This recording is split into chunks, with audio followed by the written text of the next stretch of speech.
Attorney Jim Carlucci.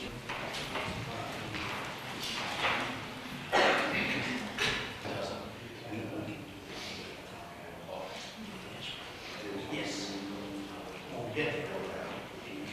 Folks, Mr. Carlucci, you have a predicate felony statement relative to sentencing. I do, Your Honor. A copy to Mr. Pastel. From CBS 6 and CW 15. Mr. Carlucci, you may proceed now. Okay, to the Honorable Judge Nichols, my name's Erica Conquer-Perica. I am Halle Paige's aunt. What happened on September 3rd through September 11th, 2016 was horrific and disturbing. A young woman named Halle Paige Schmidt was taken far too soon at the age of 21. I'm never going to hear, "Hi, Auntie." My kids are never going to see their cousin. My sister won't experience being a grandmother to her children, and her brother and sister won't experience being an aunt to her children. What was taken could never be... Sorry.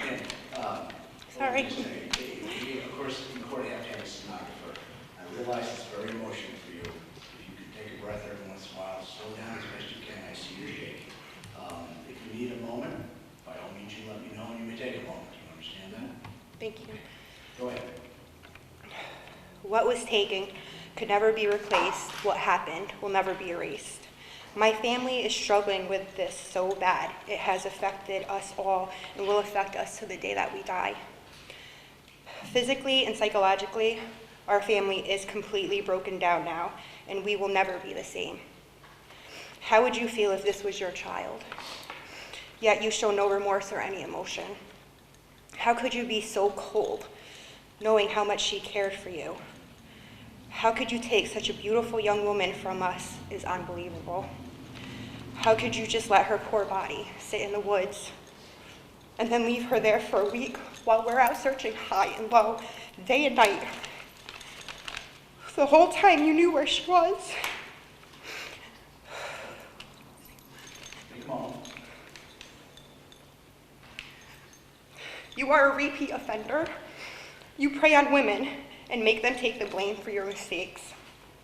Halle trusted you with all her being, and look what happened. We might not never know the truth, but we know she did not OD. Now all we have is a box of her ashes and a place that we used to be able to put stuff up for the holidays. You have that teardrop tattooed on your face, so I'm pretty sure this is the first time. I'm asking for this courtroom, Honorable Judge Nichols, to help give justice for Halle, because us as her family, and now you, are the voice for her. So I'm hoping that Cotman gets the max of the 4 years that he is being charged with. And thank you for your time. Thank you, ma'am.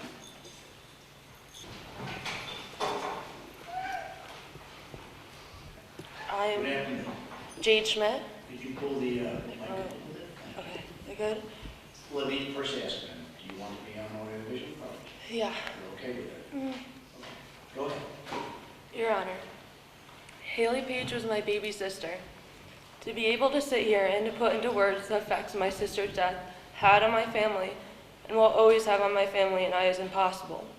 Most of the time when people would describe losing a loved one, I would always think I couldn't imagine that pain. That is, up until I heard my dad's voice crack as he said, "She's gone, Jade. They think they found your sister's body." As I heard him say that, it felt like I was outside of my body watching life as I know it crumble around me. Like a nightmare of a ride that you're not allowed off of. Sitting here trying to put into words how my family and I feel is making me angry. Angry because I truly do not know how to make y'all understand this pain, this empty hole in my heart that will never be filled. In the weeks following up to my sister's death, Halle and I had become so close. Halle was my pillar of strength. I had relapsed before Halle went missing and was at my lowest, darkest point I had ever been at. For years, my sister watched as I struggled to maintain my sobriety. For that reason alone, Halle hated dope. One night in August, Halle and I were talking. I was telling her that I was so tired of fighting this disease, that I couldn't do it anymore. She looked at me with tears in her eyes and said, "Judd, I used to look up to you. I used to want to be just like you, and now I barely know who you are." When she told me this, something inside me clicked. I had lost myself, but Haley made sure she was there to remind me who I was. I can honestly sit here today and say Haley saved me that night. She showed me unconditional love. She was the light that guided me through my darkness. My sister gave me the push that I needed. Haley even went as far as arranging my transportation and riding with me to make sure I got to rehab. As I left my sister that day, I turned around and hugged her tightly as I cried. She softly said, "Dude, stop being a wimp. It's not like you'll never see me again." If only I would have known that I literally would never see her again. That I would never watch her live past 3 months of her 21st birthday. That I'll never see Haley become an auntie to my future children. Never share my wedding day with her. All the scenarios you need your best friend / sister of mine will be absent.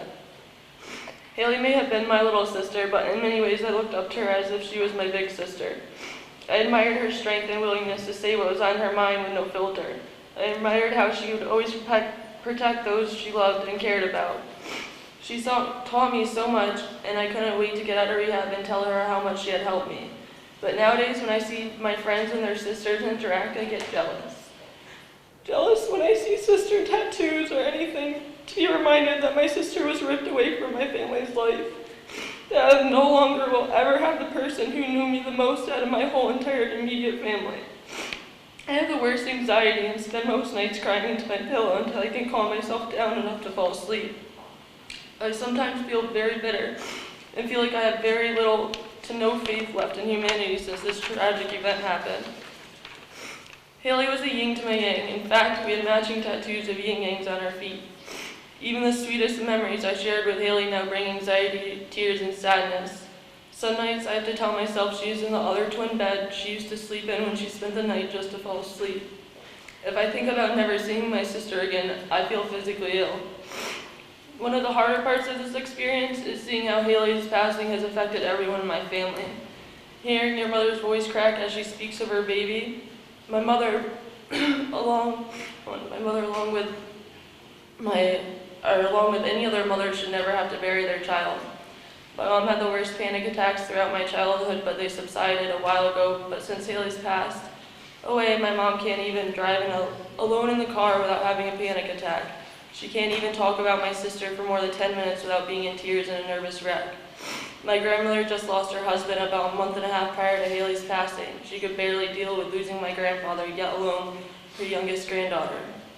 My father should have also never had to lose his baby. He enjoyed beer after work prior to this, but now he has to drink in order to even fall asleep, numbing his pain. My brother Kyle shared such a strong, special bond with Haley. To see my brother, who was the strongest man in my life, become so distraught and depressed is so hard. He loved Haley like a father loves a daughter. Haley would often say he was her brother and her father because of how much of a vital role he played in her life. Seeing Kyle get all the tattoos on his body in honor of his sister is sad. Not sad because he got tattoos, because I love them, but sad that he had to get them because he lost his baby sister and is trying so hard to keep her memory alive. I could sit and talk all day and night about the effects my sister's death has on my family and will always have, but I know I'm supposed to keep this simple and to the point. I truly hope with me writing this it gives you a little bit of insight on the nightmare my family is now calling everyday life. Each one of us lost a piece of us that day and will never be the same. Thank you.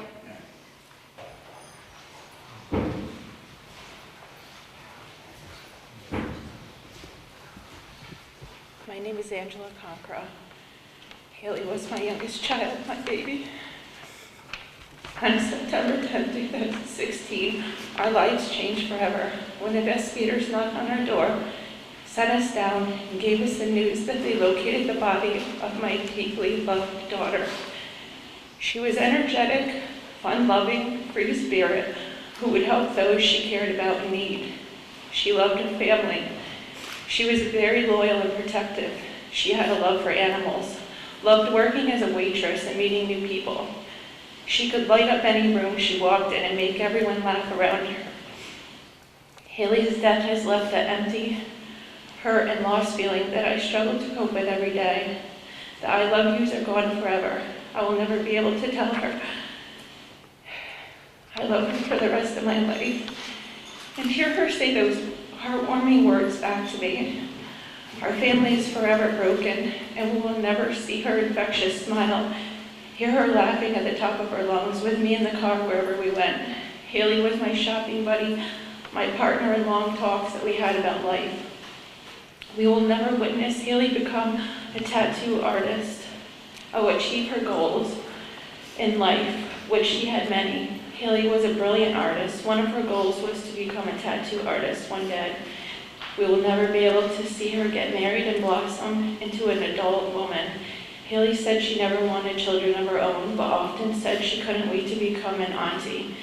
To this day, we leave the outside light on each and every day because Haley was afraid of the dark. And we like to take the darkness away from her. Haley's death has not only affected our family directly, but also affected Haley's friends, as well as the entire community. Haley's death has deeply affected her brother Kyle and her sister Jade for the rest of their lives. I see the pain and heartbreak in Kyle's eyes every day. He cries constantly as he tries to get through each and every tough day. He suffers from depression since Haley's death. Kyle has acquired several tattoos on his face in memory of his sister. On September 10, 2016, I not only lost my daughter Haley, but also my son Kyle, as well as Haley's sister Jade, who constantly tries to hold back the tears whenever a certain song comes on the radio. I see the tears on Jade's face if we're out shopping and she sees clothes that Haley would love to have, or we go to a place where Haley loved to visit. Jade often cries when she recalls many vacations that her and Haley used to have together at the beach when they lived in South Carolina. These things are very short lists that keep our hearts filled with constant sadness. While I lay in bed awake at night, I think about how Rasheem Cotman could do this to someone he was very close to and someone who was so very loyal to him. Rasheem Cotman had a choice that night. He allowed Haley to pass away. He could have simply taken a short ride to seek her medical attention she so badly needed, or called 911. However, Rasheem Cotman made the choice to leave Haley for dead, then drag her lifeless body into a dark wooded area off a backcountry road where it remained for an entire week. Choices are one of the many things that Haley will never be able to make or do ever again because the choices of Rasheem Cotman. Much too often the word compassion is used toward the defendants in many cases such as this. We ask, where was Rasheem Cotman's compassion when he made the decision to throw Haley away like a piece of trash instead of making the correct decision by getting her medical attention needed? We would like to ask the court to impose the absolute maximum sentence allowed by law for the crime in which Rasheem Cotman was convicted. Thank you. The weeks leading up to September 10, 2016 will haunt me for the rest of my life. When Haley went missing, a community gathered to help our family hang flyers, orchestrate search parties throughout the day and night, and talk to the news to get the word out there that Haley was missing. We planned a candlelight ceremony on September 10th at 7th Street Park in Hudson and called it Hope for Haley. That ceremony turned into a candlelight vigil that night because the authorities had discovered a body off of Old Post Road in Kinderhook. I'll never forget the call from my sister telling me to get to her house. Now, after I had just gotten off work at 11 at night till 7 in the morning and spent the whole week before searching for Haley, I made it to her house by 8:30. And we just sat there and waited for the sheriff's department to come back and inform us of their findings. Pacing back and forth, trying to comfort my sister and give her hope that it had to be somebody else's body, not our poo. It seemed like we waited for weeks for them to come back with their findings. They confirmed their piercings and tattoos. The body we found in the woods was Haley, and it was in rough shape to where they would not let us see it to identify her. A range of emotions had overcome us. Doubt, fear, denial, anger, hate. We didn't want to believe that it was her. Haley was scared of the dark, even at 21 years old. and was left all alone in the woods for a week. Every day we struggle to live with the fact that this beautiful, kind soul that is my niece will just have to live on in our memories. Her smile, laugh, and the light in her eyes will be continued to be carried on in our hearts and minds forever.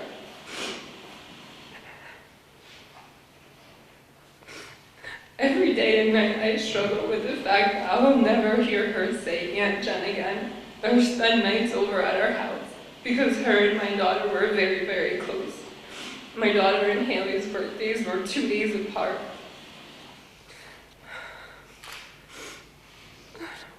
There will never be birthday parties for them together again to have cake fights and sleepovers. I'll never be able to see her do her funky little dances, or hear her sing again, see that beautiful smile she had, or hear that infectious laugh. We will never be able to take family vacations together, go camping, or collect shells on the beach. She was my daughter's idol, and now she's gone. There is nothing that can bring her back or take away this pain, sadness, anger, hurt, and animosity that we must learn to cope with every day. Even after talking to a therapist and being put on medication, I cannot get a decent night of sleep.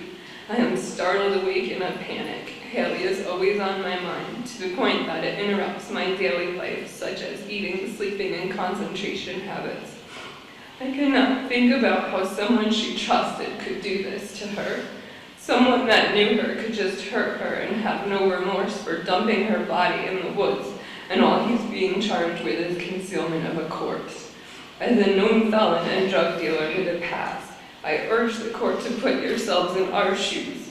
No mother should have to lose a child. No family lose a person with such a full life to live at such a young age.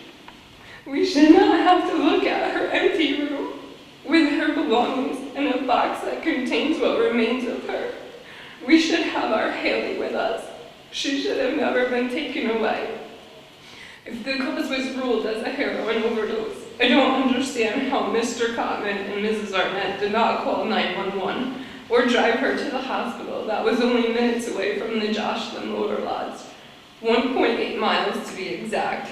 Narcan could have been administered and Haley would still be here with us today. Instead, they had no regard for her life and drove her 9 miles, walked down a path, and hid her lifeless body in the woods. This could have all been prevented with one phone call or dropping her off at Columbia Memorial Hospital. These actions could have saved her life. So I am also asking for the maximum sentence for Mr. Cotman in this case. Thank you. Thank you, ladies.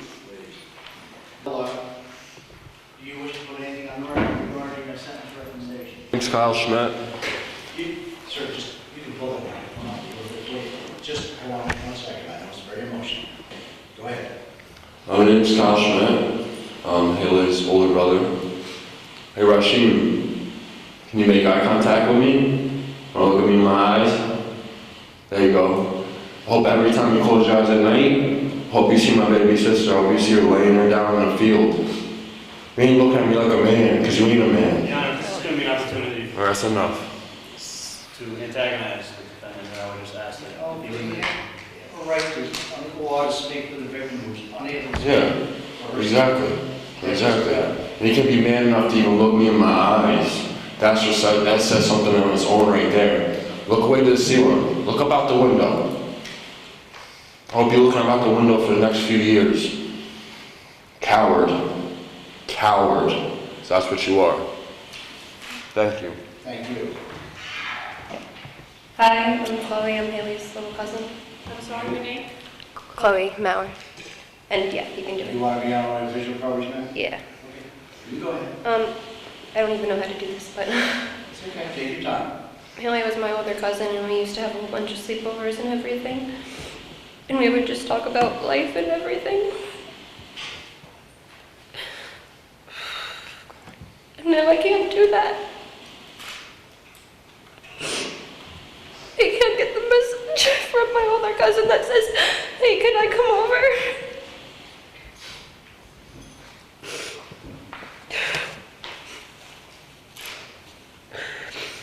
I will never have sleepovers with her anymore, or go on walks, or go four-wheeling, or hang out with her and my friends because my friends loved her so much.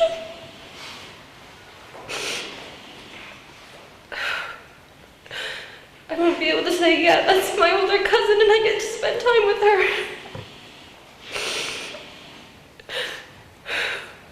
I don't know how a person could just dump a body. I don't know how someone cannot feel anything after doing that. But we all miss her, and we all wish she was here, but we can't have her because of you. That's all. Thank you. Mr. Cotman would like to exercise his right to make a brief statement to the court and to the audience is present here today. Well, he speaks to me. The law does not permit him to speak to the audience. So with that, Mr. Cotman, you do have the right to make a statement to me under the law before I impose sentence. You are not required to, but if you wish to do that, please do that now. Just want to state that not a day go by there and I think about it, know that I was wrong. I was just wrong. And I regret it every day. Simple. Out of the bottom of my heart, I just regret it. I was wrong. Case that Class D felony doesn't seem strong enough. I'm duty bound by the law to impose a sentence. I can't go beyond it. But clearly, Mr. Cotman, your conduct with respect to this victim is deceased warrants, if I've ever seen a case warrant, the maximum sentence. It frankly doesn't seem enough. But I impose sentence, the maximum term of incarceration for 4 years, a minimum of 2 years. Obviously, to serve is required by law consecutive to any other terms that you are serving